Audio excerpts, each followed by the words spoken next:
pocas regiones del mundo han ocurrido tantos acontecimientos de importancia universal como en este mar. Aquí ocurrió el descubrimiento.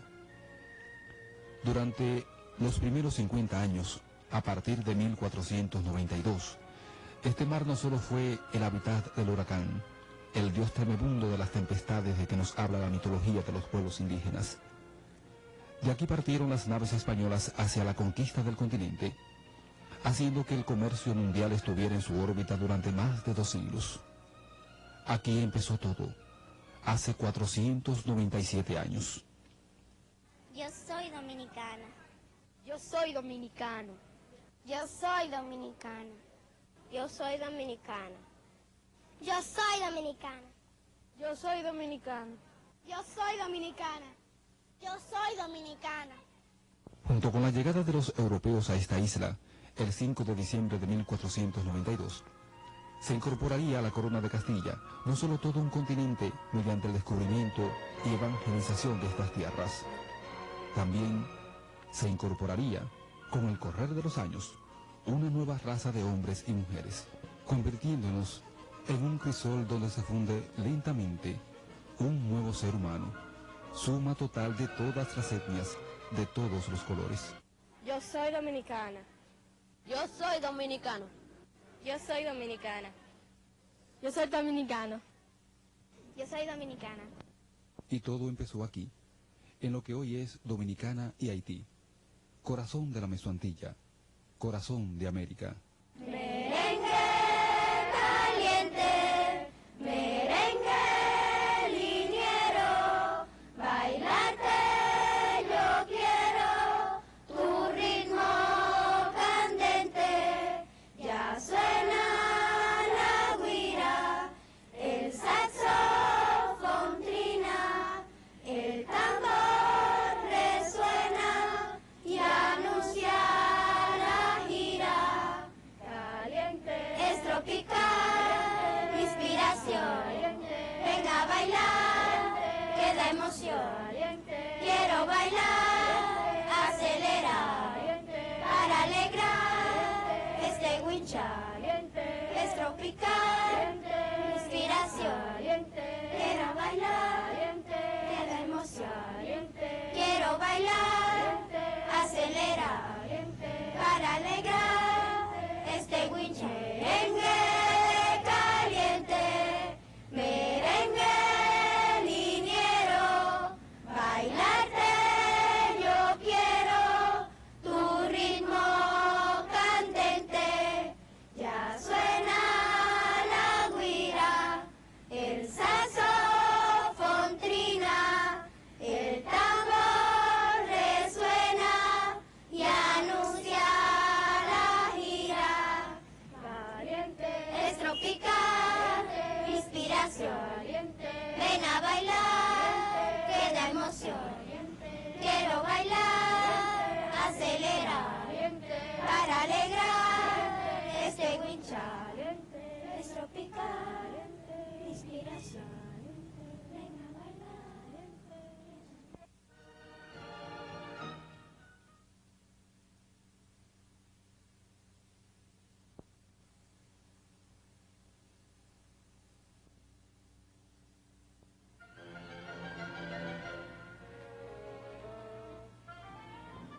La ciudad de la Nueva Isabela, que realmente nunca tuvo ese nombre, puesto que fue un nombre que las casas mencionó en sus trabajos, pero que nunca se aplicó a la ciudad, fue fundada en la margen oriental del río Sama en 1498, en agosto posiblemente, con parte de la población de la Isabela en Puerto Plata. Esta ciudad pues es una ciudad de las más antiguas de América y es la primera fundación de la ciudad de Santo Domingo. La ciudad fue escogido, el sitio fue escogido por Bartolomé Colón en una ensenada que se llamó Playa del Retiro, hoy desaparecida. Y la ciudad se fundó mirando hacia el río Sama, con pequeños fortines a su pie y fuentes de agua que la circundaban y que protegían a los habitantes. La zona era una zona de manglares, o sea, de plantas de mangle, muy rica en fauna, muy rica en pesca, muy rica en recolección de mariscos, que han sido encontrados en las excavaciones arqueológicas, fundamentalmente en el foso de la fortaleza que estamos restaurando en este momento. La ciudad de Santo Domingo fue fundada con la idea de explotar el oro que había en la zona del río Jaina, y a la misma llegó Bartolomé Colón con sus españoles y se asentó en ella, logrando una agricultura a base de indígenas que cultivaban para él alrededor de unas 5.000 tareas de tierra actuales. Es decir, un cacique llamado Agüeybana, que habitaba en la zona, era el hombre encargado de suplir a los españoles de alimentación. Pero además, la fauna recogida, los restos de alimentos revelan que fue exitosa la primera ocupación de esta zona por Bartolomé Colón, ya que tanto la pesca como la caza y la recolección le fueron muy favorables. En 1498 lo primero que hizo Bartolomé Colón fue hacer una fortaleza con muro de tapias, según señala la crónica, una fortaleza con muro de tapiería. Y esa fortaleza desde luego tenía un centro principal que era el Torreón. Ese Torreón era desconocido hasta hace poco. Cuando se hicieron las excavaciones aquí, encontramos pues lo único que queda, digamos, es muy claramente de la fortaleza, que es el foso de la misma. Ese foso fue construido posiblemente por indígenas, ya que los materiales que sirven para construirlo son barro fundamentalmente, que se usa en el repello del mismo, y materiales machacados como ladrillos antiguos, etcétera, y cal en algunas ocasiones. Nosotros estamos contestes en que la fortaleza, como señaló Las Casas, estaba al borde del barranco del río, dice él, y este es realmente el borde del barranco del río. No estaba encima del barranco, sino al borde. Es interesante porque lo que se hizo fue excavar la roca de manera circular para lograr un hueco, el cual se repelló en forma circular también y se profundizó para darle dos pisos.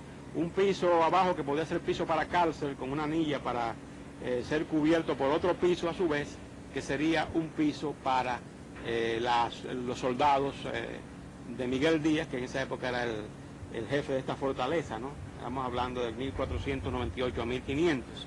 Aquí, en esta fortaleza, posiblemente fue donde estuvo el prisionero Cristóbal Colón. El padre de Las Casas señala, muy claramente en su Historia de Indias, que Bartolomé Colón acostumbraba a hacer unos fosos profundos para colocar los prisioneros. Dice él que oyó de ese foso, y ese foso pues es este que tenemos aquí, bastante grande, a casi 4 metros y medio de diámetro, una habitación redonda grande que va disminuyendo en forma de huevo hacia abajo hasta ser muy pequeña debajo. La anilla señala el piso original, tiene una pequeña abertura para entrada de aire donde había piso también y escalinatas hacia el río. Es interesante señalar que cuando Colón estuvo prisionero, la crónica habla, el propio Las Casas, de que fue sacado de la fortaleza hacia el barco donde estaba ya Bartolomé Colón prisionero. Es decir, la información del padre Las Casas es fundamental para corroborar que este es el foso donde estuvieron los enemigos de Colón presos, los que se levantaron junto con Roldán, que iban a ser ejecutados por Bartolomé Colón cuando en 1500 llega a la isla Bobadilla con las cartas, se puede decir que de destitución o de neutralización de los colones. Y por lo tanto Bobadilla entra a esta fortaleza, libera a los presos que iban a ser ahorcados y toma posesión de ella. Tenemos evidencias arqueológicas muy importantes desde abajo arriba en este foso, porque tenemos alfarería española temprana en la parte de abajo, en la parte de la anilla. Tenemos también alfarería indígena, bastante, que revela que aquí hubo pues, una actividad muy temprana de españoles e indios, y que este es realmente lo que queda de la famosa fortaleza de tapias que hiciera Bartolomé Colón en 1498. Es estratégicamente situada, a su izquierda, abajo en la orilla del río, hay un pequeño fortín tallado en la roca también, que cuidaba la entrada a la fortaleza por la parte del río. De modo que este es un monumento histórico de mucha importancia, es un monumento histórico que realmente es un patrimonio de la humanidad, ya que aquí, en esta cárcel, se dirimieron muchos de los problemas iniciales de la colonización inicial en América. No te vayas a la mar, No te vayas que me puedes olvidar, olvidar. No te vayas y me dejes, que yo sin ti no viviré. No temas, amada mía, no temas que volveré, mas cuando baje del puerto, amada mía, te escribiré. No te vayas a la mar, no te vayas que me puedes olvidar, olvidar. No te vayas y me dejes, que yo sin ti no viviré. No te vayas a la mar, no te vayas que me puedes olvidar, olvidar. No te vayas y me dejes, que yo sin ti no viviré.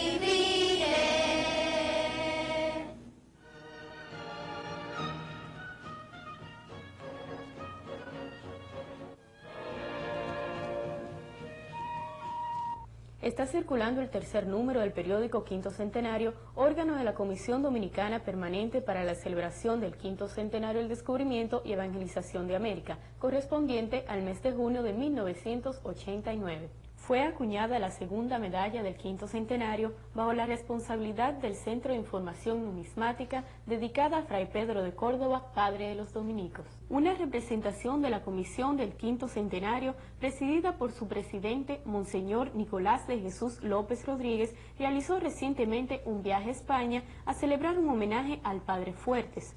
Un aspecto del homenaje lo constituyó la puesta en circulación del libro Papeles del Padre Fuerte, cuyo autor lo es el también sacerdote José Luis Sáez.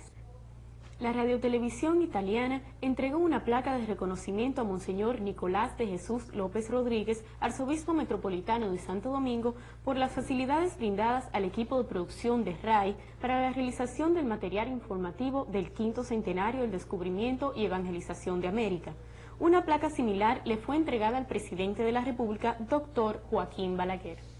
Le invitamos cordialmente a que escuchen semanalmente como parte de la programación dominical de Noticiempre Cristal por Radio Cristal el programa Hacia el Quinto Centenario bajo la producción de José Enrique Trinidad para la Comisión Dominicana del Quinto Centenario los domingos a las 8:30 de la mañana, a las 3 de la tarde y 8 de la noche.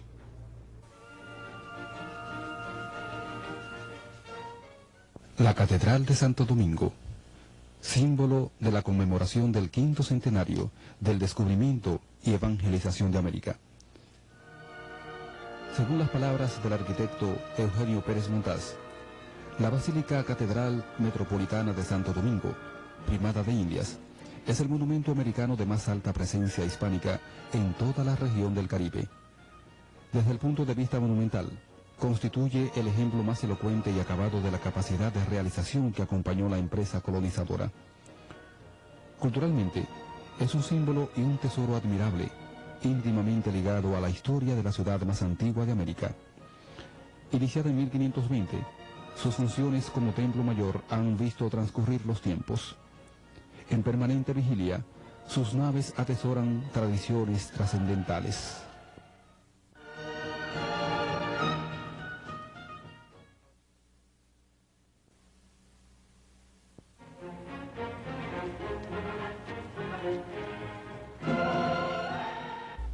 Hola amigos, la conversación de hoy día será con Claude Buffon, francés, poeta, crítico literario y uno de los traductores más importantes del castellano al francés que existen hoy día.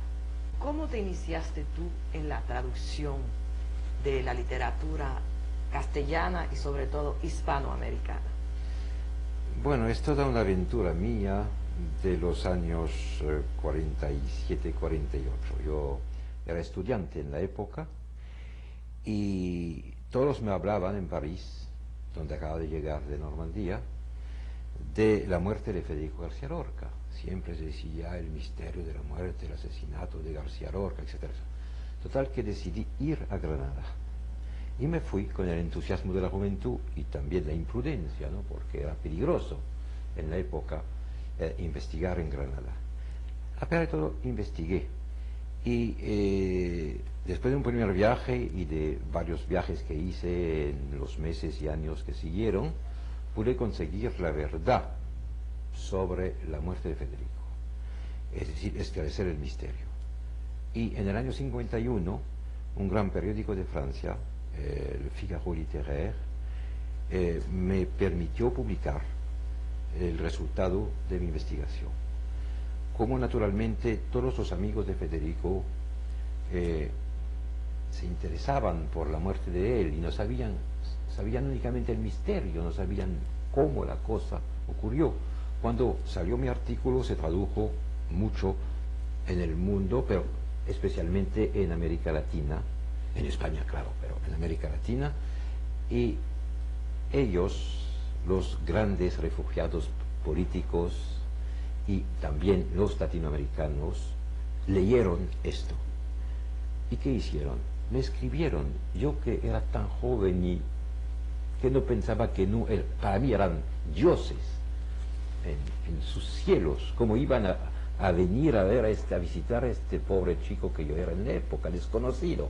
Bueno, es verdad que a partir de estas traducciones yo recibí cartas de Pablo Neruda, de Miguel Ángel Asturias, Rafael Alberti, Juan Ramón Jiménez, Jorge Guillén, etc.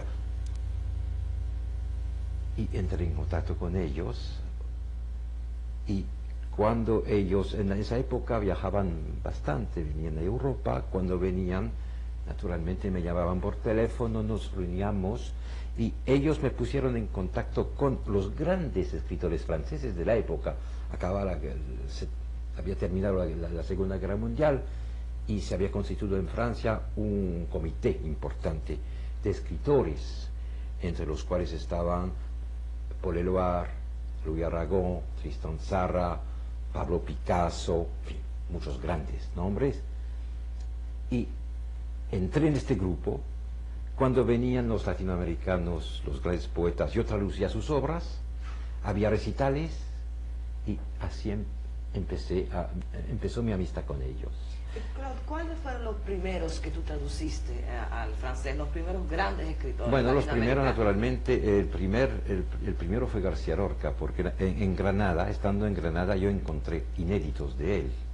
En su casa de Granada encontré, por ejemplo, no inéditos exactamente, pero ejemplares, por ejemplo, de impresiones y paisajes. Su primer libro, un libro que había publicado sus gastos a los 17 años y que quedaba olvidado en la casa de familia. Los ejemplares estaban aquí, ¿no? Pero ese era en español. ¿Y de los latinoamericanos cuál fue? De los latinoamericanos, yo creo que los primeros fueron jóvenes poetas de mi generación, pero también Miguel Ángel Asturias. Miguel Ángel Asturias. Sí. Y un día estaba en mi casa, una llamada telefónica me llega y he oído una voz, era la de Pablo Neruda. Desde el aeropuerto me decía: Claude, estoy aquí, tengo libros para ti, mi último libro, y era Memorial de Isla Negra, los 5 tomos bonitos. Bueno, yo fui al aeropuerto, él me entregó los libros y me dijo: a ver si me traduces esto. Además quiero cambiar de editor, yo sé que tú trabajas en la editorial de Gallimard, que es importante de Francia, y bueno, entonces le prometí, y así empezó la colaboración. Y después yo he traducido todo. Tú traduciste también casi todo García Márquez al casi, francés. sí, eso fue más tarde. Sí, García Márquez. Empecé con El otoño del patriarca, es decir, que García Márquez acababa de escribir El otoño del patriarca. Y cuando firmó un contrato de edición de todas sus obras con Grasset en París, exigió que su traductor fuera yo, ¿no? Entonces acepté y empecé traduciendo El otoño del patriarca. Hay que decir que en esa época había muerto ya mi viejo y querido amigo Miguel Ángel Asturias, y yo me estaba preguntando, pero ¿qué voy a hacer ahora sin Miguel Ángel? Porque él me permitía vivir una gran aventura literaria. Yo lo traducía a él empecé con Mulata de Tal y todo lo que siguió de él, ¿no? Y lo veía siempre. Entonces él murió y me dejó así abandonado, ¿no? Y es cuando apareció García Márquez con El Otoño Patriarcal. Y hay que confesar una cosa, es que a Gabo lo había conocido mucho antes en París, durante el destierro, en la época de su libro, en francés era Pas de lettres pour le colonel. El coronel quiere que le escriba. Y estaba trabajando en Cien años de soledad. Y cuando terminó la novela, la mandó por intermedio de Carlos Fuentes, mandó el manuscrito a 2 personas. Una fue Severo Sarduy, que en la época era, que sigue, pero en la época era director literario extranjero de Le Seuil, y otra para mí. Y entonces Sarduy tomó enseguida la novela. Yo aconsejé la publicación a Gallimard, pero Gallimard, como gran editor, tardó, quiso saber sí. Bueno, total que cuando decidió publicar la novela, ya la habían comprado en Le Seuil. Y Sarduy muy gentilmente me ofreció traducir la novela, pero en la época yo estaba traduciendo a Miguel Ángel las últimas cosas y no pude hacer las 2 cosas. Entonces él eligió otro traductor. Pero con el tiempo, cuando cambió de editor, decidió que yo sería su traductor. Eso duró hasta la última novela. Hasta la última novela. Y yo quería preguntarte, Claude, ahora pasamos de tu profesión de traductor, pero al mismo tiempo crítico y gran introductor de nuestra cultura hispanoamericana en Francia. Yo quería preguntarte algo. Últimamente tú traduciste, hace 2 años, un libro sobre que el protagonista principal era Cristóbal Colón. Sí, el de Abel Pose. Ahora, que en estos últimos años estamos analizando todos los acontecimientos memorables desde la llegada de Colón, desde el encuentro del Nuevo Mundo realizado por Colón. Y el personaje de Colón nos interesa mucho, sobre todo en nuestra isla, que hay todo un mito alrededor de él, una especie de leyenda negra, maléfica. Tú sabes que hay este gran poeta soviético, Evtushenko, que acaba de publicar un libro sobre Colón que se llama Moscú. Entonces yo quería saber, ¿qué es lo que tú has podido constatar del personaje de Colón, del personaje histórico de Colón? ¿Cómo él ha sido percibido en la literatura que tú has traducido hasta ahora, en la literatura hispanoamericana que tú has traducido hasta ahora?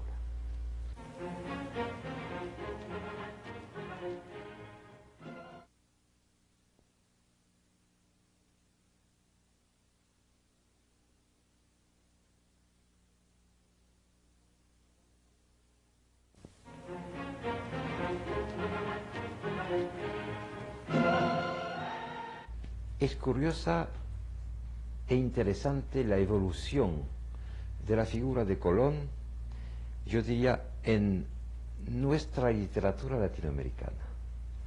Estábamos hablando hace poco de Pablo Neruda. Cuando yo traduje Canto General, me di cuenta de que la figura de Colón era para Neruda una figura negativa, la de alguien que había preparado, sin saberlo, en cierta manera, la invasión de América Latina y la destrucción de las raíces precolombinas de los latinoamericanos, de los que después se llamaron latinoamericanos. Bien, eso no era una idea particular de Neruda. Todos los escritores de la época consideraban que la llegada de Colón y más tarde la llegada de los conquistadores fueron negativas. Ellos tenían una visión un poco sencilla, pero muy política, yo diría, del asunto. Es decir, que Colón y los conquistadores significaban la destrucción de la cultura prehispánica. Y en cierta manera tenían razón. Bien. Ahora, esta visión un poco sencilla, pero que inspiró obras magníficas, ha desaparecido. Y yo veo que muchos escritores latinoamericanos se interesan por este problema de Colón y América. Y no se puede decir que Colón aparece ya como un héroe latinoamericano, pero en cierta manera sí, surge en la literatura latinoamericana con una cierta figura positiva, como una figura positiva. Yo creo que el gran responsable de esto es un maravilloso escritor y que fue un gran compañero nuestro, Alejo Carpentier, cuando él escribió y publicó su novela con mucho humor, El arpa y la sombra. Porque, ¿qué pasa en esta novela? Es una novela, si me recuerdo bien, en 3 partes. En la primera parte, un papa, no me recuerdo el nombre, poco importa, tiene en la mano una pluma para firmar el acto de canonización de Cristóbal Colón.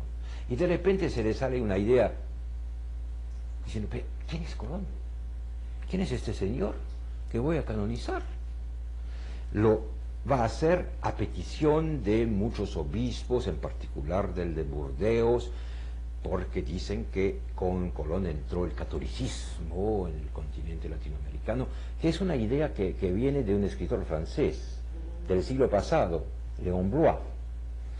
El primer libro de Léon Bloy tiene como tema esto: hay que canonizar a Cristóbal Colón porque él ha sido el introductor de la fe cristiana católica, de la fe cristiana católica en América. Sí.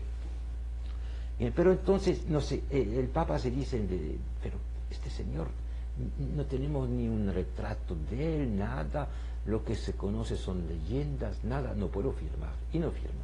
Bueno, pasa el tiempo, aparece otro Papa, reaparecen las peticiones, y hay que decidir un juicio para saber, un tribunal, reunir un tribunal para saber si o no se va a canonizar a Colón. Bien, eso es la primera parte. La segunda parte, naturalmente, es el momento en que Colón aparece y cuenta su vida. Eso más o menos a partir de lo que sabemos, es decir, de lo que escribió su hijo, ¿no? Pero con una idea bonita, a mi parecer, muy literaria y poco histórica, lo dirán los historiadores, que es de que Colón fue amante de la reina. Yo, cuando leí esa página, empecé a reír, qué bonito, qué idea magnífica de Alejo, ¿no? Bien. La tercera parte es precisamente el tribunal que se reúne y en el cual están todos los que han escrito sobre Colón, todos los escritores. Y Colón, que como sombra, como muerto, puede viajar sin que nadie lo vea. Ha viajado el tren, no sé, de Ventimiglia a Roma, ¿no? Está como sombra asistiendo al tribunal, ¿no? Y entonces eso es muy divertido, porque cada uno toma la palabra, y cada vez que ellos hablan, siempre de una manera negativa, o casi siempre negativa, hay un grito de cólera, de Léon Bloy, que también asiste. Entonces, por ejemplo, Víctor Hugo niega el valor marítimo de Colón, dice que en el fondo ha descubierto América por error marítimo, se equivocó este marinero. Y entonces León interviene y dice, ¿qué es este Víctor Hugo que habla de viajes marítimos, de mar, de barcos, y no ha ido más lejos que Guernesey? Lamartine empieza diciendo, pero ¿cómo vamos a canonizar a un señor que ha tenido a un amante y un hijo natural? Y el otro contesta, León Bloy contesta y dice, pero ¿cómo este va a hablar va a hablar contra Colón si él tuvo un amante y el famoso lago, el poema famoso de él? Bueno, y así todo esto, muy divertido. Bueno, y así una crítica de todos los que escribieron sobre Colón. Bueno, total que hay la votación del tribunal, y cuando aparece el resultado, ¿qué pasa? hay un solo voto en favor de la canonización de Colón. Entonces Boris Colón sale disgustado, la sombra de Colón sale disgustada, y llega en la famosa plaza del Vaticano, y aquí se encuentra con Doria, el otro gran navegante de la época, y el otro le dice, pero Colón, ¿qué te pasa? Tú pareces muy triste. Y dice el otro, sí, me perdí el proceso, Me perdí el proceso. Sí, claro. Y entonces el otro dice, pero ¿cómo? Tú, Colón, que ha introducido el tabaco en Europa. El otro dice, sí, pero sabes que en realidad Américo Vespucci 20 años después lo hubiera introducido. Y así termina la novela. Pero eso es la novela, la primera novela entonces sobre el tema, la rehabilitación de Colón en cierta manera. Pero ahora aparecen muchas novelas interesantes sobre este tema, con una gran imaginación de todos. Y para mí la mejor después es la de Abel Pose, Los perros, sí, argentino, sí. Los perros del paraíso. Que cuenta, bueno, primero cuenta la salida de Colón, la llegada a Canarias, y aquí los amores de Colón con una señora dueña de Canarias que tiene un castillo, pero que tiene una fama bastante, como decir, negativa, es decir, que ella es una señora, le gustan mucho los hombres, pero después de utilizarlos los mata, ¿no? los ahoga. Y entonces Colón va, y se pasa unas noches divinas con ella, y sale intacto, por lo menos sale entero en vida, y se va. Y al llegar a América, Colón se da cuenta de que está llegando al paraíso, y entonces se desnuda como Adán, se desviste, sale desnudo, y así todo. Pero ya no es como el maléfico, sino... No, ya la figura se hace más positiva, se hace ya positiva y picaresca. Pero yo creo que eso fue lo que ocurrió hace unos 20 años, cuando cada escritor de cada país latinoamericano decidió presentar un aspecto de la vida de los países, es decir, la dictadura. Cada uno escribió su otoño del patriarca. Sí. Empezó Miguel Ángel Asturias con el señor presidente, pero después todos siguieron. Bien. Y ahora estamos, creo, viviendo la época de Colón en la literatura latinoamericana.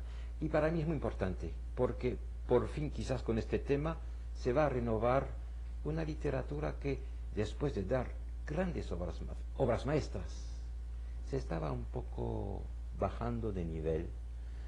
Nuestros grandes amigos y compañeros escribiendo con mucho talento novelas que no tenían la fuerza de las primeras. Tú me dijiste algo interesante sobre ese papel nivelador hacia arriba que tuvo la lengua castellana. Para mí es muy importante, además de reivindicarlo ahora en esta celebración. Para mí la gran herencia positiva de Colón, y especialmente de los conquistadores, sin negar todos los crímenes de ellos, fue dar a América precisamente la latinidad, es decir, fue dar a América la lengua castellana. Porque esta lengua castellana ha sido el instrumento de universalidad de la creación literaria en este continente. Hemos vivido, yo creo, la llegada a la universalidad, o la integración, mejor dicho, a la literatura universal de la creación literaria latinoamericana. Y la estamos viviendo naturalmente con diferencias que pues se pueden establecer de un país a otro. Cada país latinoamericano tiene sus ciertas palabras propias, que pueden cambiar. Si se cambia de país, la misma palabra puede significar otra cosa, pero el fondo cultural, el fondo de expresión es el castellano. Muchas gracias. Y eso me parece ser muy importante. La vida me da este ritmo feliz de danzas y alegre cantar. No puedo pedirle tesoro mayor, colores y fiesta de sol. La la.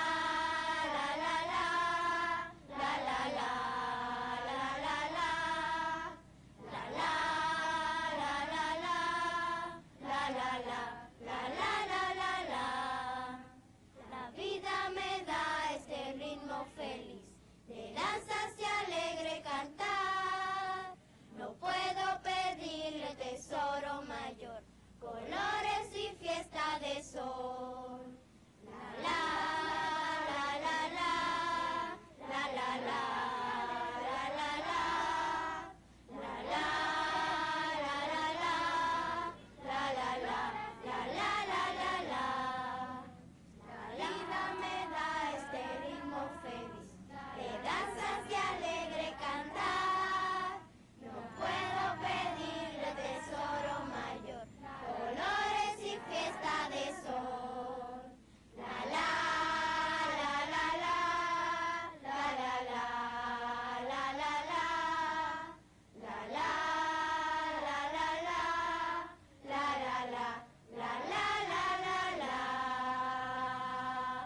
El próximo sábado, amigos televidentes, continuaremos analizando los 500 años de historia de nuestra América.